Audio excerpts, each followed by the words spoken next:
Bonjour, vous écoutez l'épisode 31 de Change ma vie, le podcast qui vous donne des outils pour votre esprit. Je suis Clotilde Dussoulier, auteure culinaire mais aussi exploratrice de ma vie intérieure, et je partage ici les découvertes qui ont changé ma vie. Change ma vie est un podcast publié tous les jeudis et vous retrouverez les éléments et les ressources dont je parle sur le site changemavie.com. Abonnez-vous au podcast sur iTunes pour être notifié des nouveaux épisodes chaque semaine. Et si vous aimez ce podcast, la meilleure façon de le soutenir est de laisser un avis 5 étoiles sur iTunes. C'est ça qui permet à d'autres de le découvrir plus facilement. Petite annonce cette semaine, si vous en avez assez de vous sentir comme une éponge émotionnelle et que vous avez envie de mieux comprendre vos émotions, vous aimerez sans doute mon cahier de l'indépendance émotionnelle qui est basé sur l'un des épisodes les plus écoutés de ce podcast. C'est un cahier à télécharger gratuitement qui vous apprendra en quoi consiste la responsabilité émotionnelle, comment cesser de vous sentir comme une éponge face aux émotions des autres et comment utiliser la touche pause avant de réagir aux situations qui vous entourent. Pour recevoir ce cahier, je vous donne rendez-vous dès aujourd'hui sur changemavie.com/mesémotions, en un seul mot et sans accent.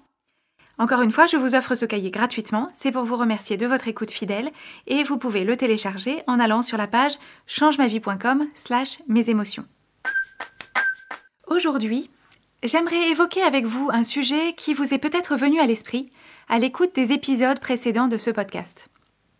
Depuis le début, je vous propose un certain nombre d'outils pour y voir plus clair dans nos vies intérieures, pour accueillir nos émotions, pour comprendre le lien entre nos pensées et nos émotions, et globalement se sentir mieux, aborder la vie plus sereinement. En réaction à tous ces épisodes au fil des semaines, vous êtes nombreux à prendre la plume, enfin le clavier, pour me soumettre des situations qui vous touchent et pour lesquelles vous aimeriez mieux comprendre comment appliquer ces outils. Je réponds à vos messages à la mesure de mes disponibilités, mais je les lis absolument tous et j'ai conscience de la confiance que vous me faites en m'écrivant. Donc je prends vos questions comme autant de thématiques possibles à aborder ensemble, ici ou ailleurs. Une thématique qui est revenue plusieurs fois dans vos messages, c'est la question suivante. Qu'est-ce qu'on fait quand il se passe quelque chose de grave ? C'est vrai qu'en grande majorité, quand je prends des exemples pour appuyer les concepts et les outils dont je vous parle sur ce podcast, ces exemples sont généralement tirés de nos vies quotidiennes.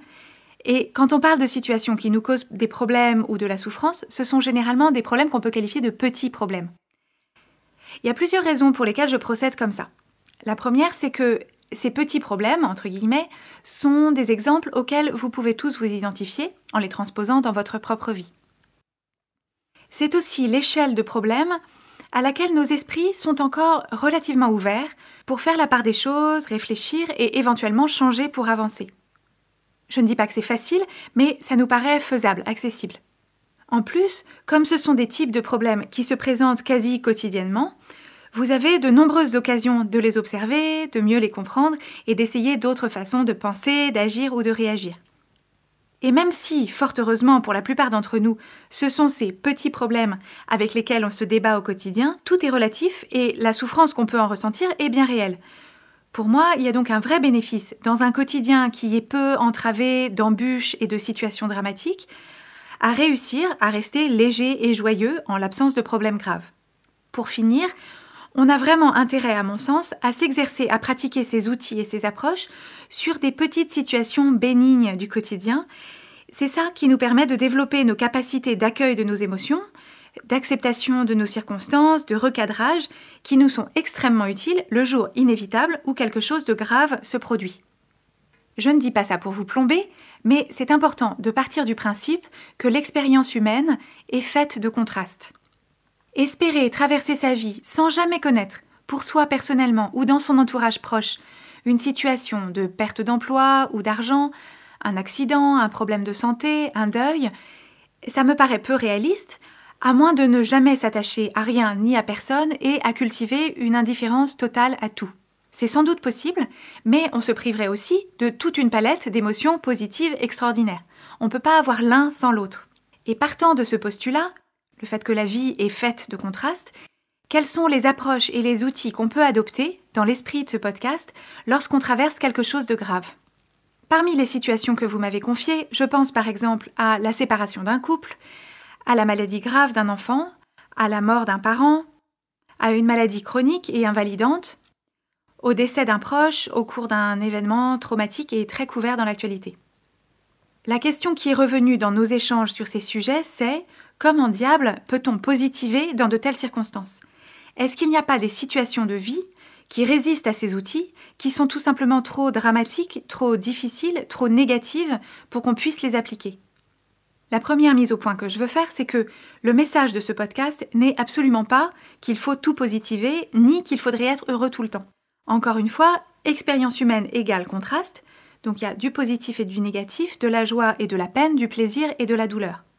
Deuxième précision, ce que je vous explique régulièrement dans ce podcast, et en particulier dans les épisodes 1 à 5 qui posent vraiment les bases de notre réflexion, c'est qu'il est utile de considérer que les circonstances de vie, ces choses qui existent ou qui se passent autour de nous et sur lesquelles on n'a aucun contrôle, ces circonstances de vie, il est utile de les considérer comme neutres. Je comprends que ce soit difficile à avaler quand on parle d'un événement dramatique et d'une vraie épreuve de vie. Mais quand on dit que les circonstances de vie sont neutres, ça n'est pas pour dire qu'elles se valent toutes et que rien n'a d'importance. Ça revient plutôt à considérer que nos circonstances de vie sont comme un morceau de terre glaise qu'on nous a donné et c'est avec ça qu'il va falloir travailler. Ce n'est peut-être pas la quantité de terre glaise qu'on voulait, ce n'est peut-être pas la qualité ou la couleur de terre glaise qu'on aurait souhaité, mais c'est celle-là qu'on a devant nous. Et là, à partir de cette terre glaise sur laquelle on ne nous a pas laissé le choix, ça va être à nous de décider ce qu'on va en faire. Comment on va la modeler, quelle forme on va lui donner, quelle utilité aura l'objet qu'on va en fabriquer. C'est là que réside notre pouvoir et notre liberté en tant qu'humain. Si vous traversez actuellement une période de vie difficile ou douloureuse, j'ai 3 outils, 3 approches à vous proposer. Je vous les présente avec une complète humilité. Je ne vous connais pas, pour la plupart d'entre vous, je ne connais pas votre situation. Il y a des choses qui vont vous parler et d'autres non. Il n'y a évidemment pas une bonne et une mauvaise façon de traverser ces périodes, une façon qui serait plus éclairée, plus intelligente, plus noble. C'est pas du tout de ça qu'on parle. Ce qui est important, c'est que vous puissiez trouver la façon qui vous est utile à vous. Une façon qui sera différente sans doute de mon approche et de celle de votre voisin. Dans tout ce processus, le maître mot, c'est la bienveillance envers vous-même. Partir du principe que vous allez faire du mieux que vous pourrez avec les moyens que vous avez à votre disposition et que vous n'aurez de compte à rendre à personne. En tout état de cause, ces outils et ces éclairages ne remplacent pas un accompagnement personnalisé pour vous aider à traverser cette période de vie. Si vous avez l'impression de perdre pied, si vous vous sentez très seul dans votre situation, si vous avez du mal à fonctionner dans votre quotidien, ça, ce sont quelques signes qu'il faut demander de l'aide en personne à un professionnel. Mais puisqu'on parle de tout ça ensemble aujourd'hui, la première distinction intéressante dont j'ai envie qu'on parle, c'est la différence entre la douleur et la souffrance. Quand il nous arrive quelque chose de grave, on a généralement tout un sac de pensées et d'émotions qui vient avec. Des émotions qui nous paraissent à peu près toutes négatives et pénibles, mais dans ce sac d'émotions, il est bon d'identifier en priorité les émotions qui sont des émotions de douleur primaire en quelque sorte et qui sont inhérentes à la situation. Cette douleur, c'est la réaction pure, inévitable, qui correspond à cette situation. C'est le pendant de l'amour et de l'attachement qu'on avait pour la personne ou la situation qu'on vient de perdre ou la situation ou la personne qui y est menacée. Ces émotions de douleur, il est bon de les accueillir parce que ce sont justement les émotions qui vont, paradoxalement, nous aider à avancer dans l'épreuve, à la vivre pleinement, à la hauteur de son importance dans notre vie. Et au bout du compte, au bout d'un moment, ce sont ces émotions de douleur-là, si on les accueille, qui vont nous permettre de traverser la période et de ressortir de l'autre côté. Donc ces émotions de douleur primaire, une fois qu'on les a identifiées, le mieux qu'on ait à faire, c'est à les accueillir à bras ouverts, à les reconnaître, les accepter et les laisser faire leur travail sur nous en quelque sorte. On a parlé de l'accueil des émotions dans l'épisode 2 de ce podcast et je vous conseille de le réécouter. Mais dans ce sac de pensées et d'émotions qui nous ont été livrées en même temps que cette épreuve, il est important de réaliser qu'il y a aussi une deuxième catégorie de pensées et d'émotions qui sont tout aussi douloureuses et tout aussi pénibles, mais ce sont des pensées et des émotions secondaires qui ne nous sont pas utiles, qui ne nous rendent pas service. Ce sont des pensées et des émotions qui n'ont pas de fonction dans l'épreuve, dans le sens où elles nous tirent plutôt en arrière ou vers le bas. Ce sont en quelque sorte des pensées et des émotions parasites dont on peut décider, ou en tout cas essayer de s'affranchir. Ça peut être par exemple un sentiment d'injustice. Par exemple, je ne méritais pas ça ou cette personne que j'aime ne méritait pas ça. Ça peut être « j'aurais dû faire autrement », donc des regrets ou des remords. Ça peut être du jugement de soi, si on s'observe dans la douleur et qu'on se dit, par exemple, « comment est-ce que ça se fait que je prends les choses de façon aussi dramatique ?» Ou bien, si la douleur persiste au fil du temps, et qu'on a l'impression que l'entourage commence à se lasser un peu et trouve qu'il faudrait passer à autre chose, on peut parfois avoir un jugement sur soi-même et se dire « mais comment ça se fait que je suis toujours aussi triste? Comment ça se fait que j'arrive pas à passer à autre chose ?» Il peut y avoir aussi des pensées qui génèrent de l'inquiétude, de l'angoisse, de l'anxiété, parce qu'elles sont très tournées vers l'avenir. C'est par exemple « qu'est-ce que je vais devenir? Comment est-ce que je vais vivre sans cette personne? Comment vivre dans un monde où ce type d'événement est possible ?» Et tout ça, ce sont des pensées qui rajoutent de la souffrance à la douleur. Donc la douleur, ce sont les émotions qui sont inhérentes à la situation, ce sont en quelque sorte des émotions pures, même s'il n'y a pas de notion de... Je n'y mets pas une valeur morale, mais c'est cette émotion brute qui est livrée avec la situation. Et on peut rajouter dessus des pensées et des émotions qui ajoutent de la souffrance parce qu'on résiste à la douleur, qu'on la juge ou qu'on veut réécrire l'histoire. Donc premier outil, parmi toutes les pensées que j'ai par rapport à cette situation grave, toutes les émotions que je ressens, identifier celles qui me paraissent aller dans le sens de vivre cette expérience humaine dans toute sa dimension, dans toute sa difficulté. Et ça, ce sont les émotions à accueillir avec le moins de résistance possible. Encore une fois, je ne dis pas que c'est facile, mais c'est vers ça qu'il est utile de tendre. Et par ailleurs, l'autre catégorie de pensées et d'émotions, qui me tourne plutôt vers le passé, donc on a dit réécrire l'histoire, regretter ce qui s'est passé, chercher le bureau des réclamations de la vie, se sentir coupable ou pas à la hauteur. Tout ça, ce sont des émotions à reconnaître et à accueillir aussi, parce que la résistance n'est jamais une stratégie gagnante, mais par contre, je peux les accueillir en me disant « Ah tiens, je les vois arriver, mes pensées de culpabilité, de regret, de colère, mais je pense que pour avancer, ce n'est pas celle-là que j'ai envie d'investir. » Évidemment, ça ne se fait pas en 15 minutes, mais c'est une façon de mettre un peu d'ordre dans ce qui peut paraître un chaos émotionnel sans queue ni tête, sans haut ni bas. Deuxième outil à envisager quand on aborde une période difficile ou qu'on est en plein dedans, c'est une question à se poser, et cette question c'est « quelle personne ai-je envie d'être dans cette épreuve ?» On peut reprendre l'image de la terre glace que j'évoquais tout à l'heure, ou bien imaginer que cette situation, ce sont les cartes qu'on nous a distribuées. Alors quand on n'est pas content des cartes qu'on nous a distribuées, on passe sans doute tous par une phase où on veut se plaindre auprès du croupier, on demande de nouvelles cartes, on cherche à négocier les règles du jeu, on regarde les cartes des autres en se disant « c'est injuste, c'est celle-là que je voulais ». Mais au bout d'un moment, on arrive à un point où on se dit « voilà la situation dans laquelle je suis. Voilà ce qui est en train de se passer, les cartes qui m'ont été distribuées. Et dans ces conditions, comment est-ce que j'ai envie de jouer mes cartes? Quelle personne est-ce que j'ai envie d'être à travers cette situation? Quel est l'état d'esprit dans lequel j'ai envie d'aborder cette épreuve? Qu'est-ce qui me paraît le plus important? Quelles sont les pensées qui vont m'être utiles? Quelles sont les émotions qui vont m'animer et m'aider à mettre un pas devant l'autre? Si vous avez du mal à identifier ça, vous pouvez transposer votre situation sur une autre personne imaginaire.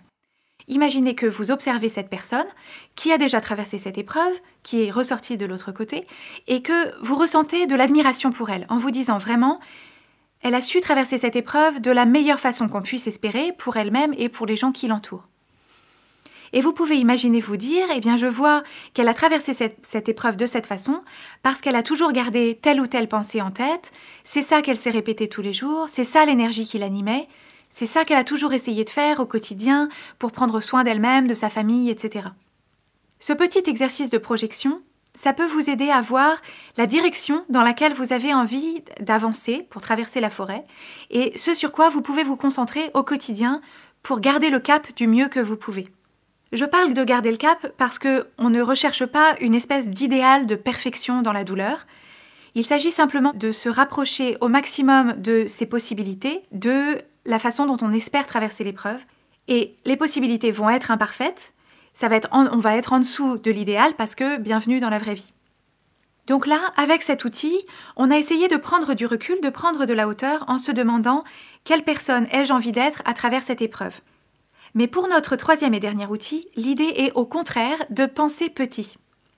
Parce qu'autant au quotidien, quand tout va plus ou moins normalement bien, on a intérêt à prendre de la hauteur pour ne pas se prendre les pieds dans des tapis minuscules, autant quand on est pris dans la tempête, le mieux qu'on a à faire, c'est d'avancer petit pas à petit pas, de garder notre concentration sur ce prochain pas à accomplir, ce prochain repas à préparer, la prochaine fois qu'il faut aller chercher les enfants à l'école, les petites choses ordinaires du quotidien.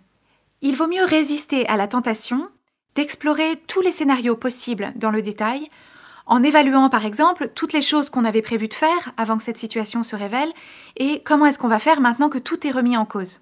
Quand on est en plein dedans, c'est rarement le bon moment pour réfléchir à l'avenir et chercher tout de suite des solutions à des problèmes qui sont de toute façon trop éloignés ou hypothétiques. Ça peut être beaucoup plus utile de se dire « je vais prendre mes journées une par une, même peut-être les minutes une par une, je vais résoudre les problèmes pratiques au fur et à mesure qu'ils se présentent et cultiver une sorte de confiance dans le fait que les solutions vont se dessiner au fur et à mesure elles aussi. » On n'a pas besoin de voir dès maintenant quel est le chemin qui va permettre de traverser l'épreuve, mais par contre, ce chemin, il commence par rester ancré dans le quotidien. Se préparer un truc à manger, identifier la petite chose qui va nous donner une petite joie, ou si c'est beaucoup demandé, un petit plaisir, un réconfort physique, une occasion de sourire, de parler à quelqu'un. Penser petit, c'est essayer d'aménager ici et maintenant, et du mieux qu'on peut, le moment précis qu'on est en train de vivre.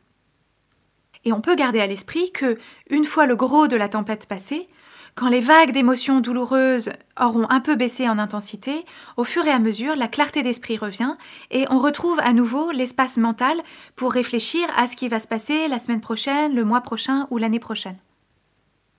Vous remarquerez peut-être en écoutant cet épisode que, pour une fois, je ne vous ai pas donné d'exemple précis pour imaginer mon propos. Pour être tout à fait honnête, j'en ai envisagé plusieurs, je les ai même écrits, dont certains exemples tirés de ma propre expérience, mais j'ai finalement choisi de ne pas les inclure parce que je ne voulais pas qu'ils aient l'air d'être une sorte de prescription simpliste, comme si je vous disais, si vous venez de perdre quelqu'un de cher, si vous avez un diagnostic médical inquiétant, voilà comment vous vous sentez, voilà ce que vous devriez vous dire pour avancer, etc. Je préfère vous proposer ces réflexions en vous disant qu'elles m'ont été utiles à moi personnellement, et aux personnes à qui j'ai pu les proposer en réfléchissant avec elles aux façons de les appliquer à leur situation particulière. Et c'est ce que je vous encourage à faire. Comme exercice d'application cette semaine, si vous êtes actuellement en train de traverser une épreuve de vie, je vous suggère de réécouter peut-être la totalité de l'épisode et d'examiner chacune des 3 approches dont on a parlé pour vous demander si l'une ou l'autre vous parle, si ça fait écho peut-être à votre façon d'aborder les choses déjà, et si ça vous aide à y voir plus clair pour avancer. Si vous avez un ami ou un proche qui partage ce type d'approche dont on parle dans ce podcast, peut-être que vous pourriez écouter le podcast ensemble et discuter à deux de comment est-ce que ces outils peuvent s'appliquer à votre situation. Si vous n'êtes pas vous-même dans une situation grave, ce que je vous souhaite vivement, ce que vous pouvez faire si vous en avez envie, c'est complètement optionnel, c'est de repenser à une épreuve de vie que vous auriez traversée par le passé et de la réinterpréter à la lumière des 3 idées que j'ai proposées dans cet épisode. Est-ce qu'il y a des liens avec la façon dont vous avez vécu cette situation, des correspondances? Est-ce que ça vous apprend quelque chose sur votre façon de traverser les situations difficiles? Et si une épreuve similaire se représentait demain, est-ce que vous aborderiez les choses de la même manière ou différemment? Vous retrouverez les notes de cet épisode sur changemavie.com où vous pouvez aussi télécharger le cahier de l'indépendance émotionnelle dont je vous ai parlé au début de l'épisode, que vous trouverez à l'adresse changemavie.com/mesémotions, tout en minuscules, en un seul mot, sans accent. changemavie.com/mesémotions. Ne vous en privez pas, il est gratuit. Abonnez-vous au podcast Change ma vie sur iTunes, laissez-y votre avis si vous le voulez bien et suivez son actualité sur Instagram et sur Facebook sous l'identifiant « Oui, change ma vie » en un seul mot. Et n'hésitez pas à partager ce podcast avec vos amis si vous pensez qu'ils pourraient en bénéficier. Merci et à jeudi prochain.